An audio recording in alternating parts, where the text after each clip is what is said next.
What's going on, everybody? Welcome to another episode of Florida Prison Talk. I'm your host, Easy Win. And before we get started, man, make sure you hit that like and subscribe button for me and hit that notification bell and click on all. We're going to get right into it with this first case. Let me get right into it. On September 26, 2017, the Department of Corrections Office of the Inspector General received notification of a deceased inmate at Northwest Florida Reception Center Annex. It was alleged inmate Brian Ostott was found dead inside of his cell. Also housed inside the cell was inmate Christopher Pate. Upon initial notification, Inspector Brian K. Stagner responded to the institution to provide investigative assistance to the Florida Department of Law Enforcement. The preliminary investigation revealed that inmate Ostott was housed in a confinement dorm, J-dorm, with inmate Christopher Pate. On September 26, 2017, correctional officers found inmate Ostott deceased in his cell. Once inmate Ostott was located, his cellmate inmate Pate stated that he had killed him. Just matter of factly. Usually when these child molesters get killed, the person that did it, it's always matter of factly. That's just how they say it. S.A. Dixon and Chase conducted sworn interviews. Photos and evidence was collected by investigator Winkler while at the cell. They took his clothes, buccal swabs, and a white t-shirt taken from the scene was used as evidence. On February 14, 2019, Christopher Pate signed a plea waiver and consent affidavit, pleading no contest to the charge of second-degree murder. Inmate Pate's plea was accepted and he was sentenced to life in prison. I don't see where they say the parts where they say how he died are blacked out. But let me tell you something. This one thing I never understood about the Florida Department of Corrections. I never understood why do they put people in confinement with cellmates. I think that's like the only state that when you go to the box, you have a cellmate. That's like so unusual for me to hear that. It's called solitary confinement. So you would expect people to be by themselves, solitary. It seems like having a cellmate is actually helping people out, but at the same time, it's hurting people because you don't know who your cellmate is going to be. You have to understand when people are in confinement, they are in there for DRs, which mean that they got in trouble on the compound, which mean there was a problem. One way or another, they caused a problem. So now you got two people that cause problems on the compound in the same cell. So basically you got two savage motherfuckers in the same cell and you expect them to get along. Y'all not lining these people up right with the right size and height and the right crimes. They just throwing them in there. Shout out to Viking Fitness. If you guys watch Viking Fitness, he speaks about the Florida Department of Corrections, how the guards used to put him in the cell to beat up child molesters. And he had to do it because if he didn't do it, he wouldn't be able to eat. And these, just as much as inmates hate child molesters, guards hate their ass also. So if you go to Viking Fitness page, he speaks about in a lot of his videos how the guards placed him in a cell with known child molesters and told him to beat them up and I'm gonna feed you. But if you don't do nothing, you don't get shit to eat. You get what I'm saying? You're not gonna eat nothing if you don't do nothing. Then they let him know, you're gonna go to confinement for about 6 months, but I'm gonna take care of you while you back there. It's like you got no choice back there, man, for what I'm hearing. When you go to these solitary confinements, people felt like they was gonna die back there, man, for what I'm hearing. People felt like they wasn't going to make it out of there. That's some scary ass shit, man. But like I said earlier, when people usually look at this guy's face, he just smiling. And he was only 4 years in on the 30-year sentence, so he probably didn't see the light of day at all. He probably didn't see the light at the end of the tunnel at all. So he probably took that sentence as if he was doing a life sentence. Because that's how I would have took it. I'm 4 years into a 30-year, I would have treated that thing like a life sentence. But thank y'all for that case right here. This next one is going to be about how the bully gets killed.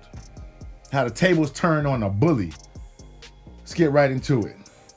The investigation revealed on August 16, 2016, at approximately 8 p.m., inmate Smith was found in the laundry room of M Dorm, where he died at on August 17, 2016. Inmate Rhodes provided a verbal and written statement to Florida Department of Corrections staff regarding the altercation with inmate Smith. Inmate Rhodes indicated he went to the laundry room to pick up some clothes, and inmate Smith challenged him to a fight. Inmate Rhodes stated he attempted to avoid the fight with inmate Smith, but other inmates in the dorm stated things would be worse on him if he did not fight. Inmate Rhodes stated he walked in the laundry room and inmate Smith charged him. Inmate Rhodes punched inmate Smith and inmate Smith fell to the ground. He literally hit this man with a one-hitter quitter, hitting his head on the concrete. Inmate Rhodes then left the laundry room. The Florida Department of Law Enforcement Special Agent Anderson indicated interviews with witness inmates in M-Dorm corroborated the statement provided by inmate Rhodes. Inmate interviews further revealed after challenging inmate Rhodes to a fight, inmate Smith changed his shoes in order to get more traction on the floor. Inmate Smith, like, it's time for me to tighten up. Inmate Smith was observed taking a fighting stance, and inmate Smith and inmate Rhodes squared off with each other. Inmate Smith advanced towards inmate Rhodes, and inmate Rhodes hit inmate Smith one time, causing inmate Smith to fall to the floor. Video surveillance from M-Dorm was obtained and reviewed by Florida Department of Law Enforcement agents. During the review, none of the altercation or other events which were discussed during the witness interviews was visible. This was due to the laundry room, as the inmate Smith and Rhodes bunks was blocking some of the view. Wow. This is a pure case, guys, of when the bully loses.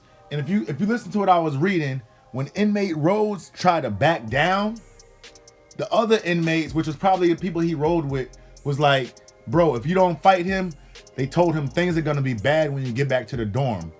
Basically saying that if you don't fight this guy, we gonna beat your ass when you get back. And that all you know where that comes from? Nobody wants, it's probably guys he was rolling with. Nobody wants to defend a person that's not going to defend themselves. If people are rolling with you, they want to make sure you down for the cause also.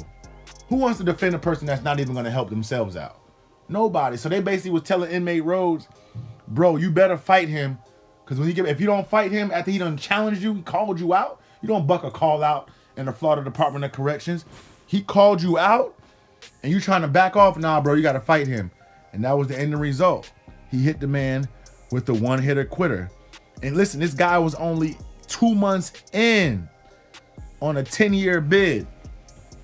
Again, guys, this is coming from the Northwest Florida Reception Center. And he beat the case, guys, in self-defense. He beat the case in self-defense. And he's getting out in 2025. That's a pure case of how the tables turned. Now, this last case I'm going to go over, this is the worst out of them all. I want y'all to pay attention to this one real close and pay attention to the timeline. On September 22nd, 2017, Officer Angel Castro was conducting formal count in Wing 1 of Charlie Dorm. As Officer Castro approached cell C1208, he observed inmate Anthony Haynes lying face down on his bunk, while inmate Michael Woodbury was repeatedly striking inmates with an unknown weapon. Officer Castro initiated the incident command system for A-Team to respond to C-Dorm Quad 1. He was on bed C1208 lower. Major Frank Gatto and Assistant Warden of Operations Scott Cumby entered C-Dorm Wing 1.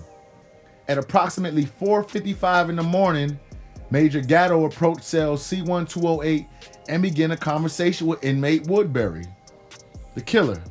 Major Gatto observed inmate Haynes lying face down on the lower bunk and was moving.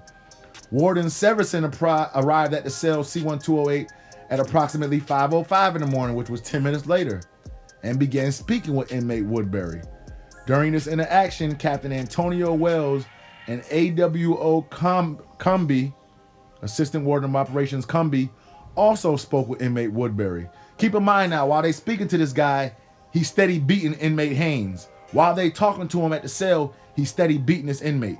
Each time someone spoke with inmate Woodbury, they observed inmate Haynes would attempt to sit up by pushing up with his arms, and inmate Woodbury would strike him again, and he would lay face down to avoid the strikes.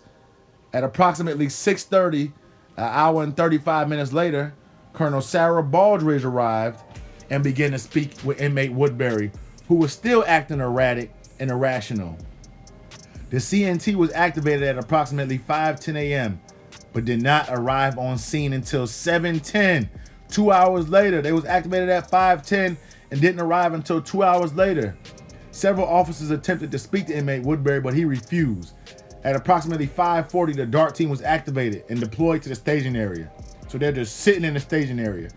At approximately 7:10 a.m., the cell extraction team stage on the upper tier of C dorm came out to the cell. 7:10. That's 2 hours and like 15 minutes later. Major Gatto issued the final order to inmate Woodbury to submit to restraints, and inmate Woodbury complied. Inmate Woodbury was then handcuffed and escorted to a confinement holding cell. So 4:55 they got to the cell. 7:10 they finally got him. So that was like 2 hours and 15 minutes of beating on inmate Haynes. I don't even know why they put these guys in a cell together. Inmate Haynes looks so fragile and sick, and you got this guy right here looking super duper healthy. How did these guys end up in the cell together? I just don't understand these matchups they're doing.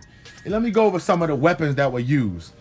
They found a combination lock in the sock he used on him. They found a rectangular piece of silver color metal with black cord attached. Wow. They found one tooth and a piece of broken plastic. They found a tooth, a broken pen. They even found a white container containing a needle and thread. What the hell was this guy doing with all these different weapons? And they found a blue mesh bag with suspected stuff inside of it that he also used. He basically he fired this guy up. He fired him up. He slung iron. He fired him up, slung that iron like Jake say, and the lock in the sock. That's crazy, y'all. The timeline is crazy. But he got life in prison. Now he's on death row.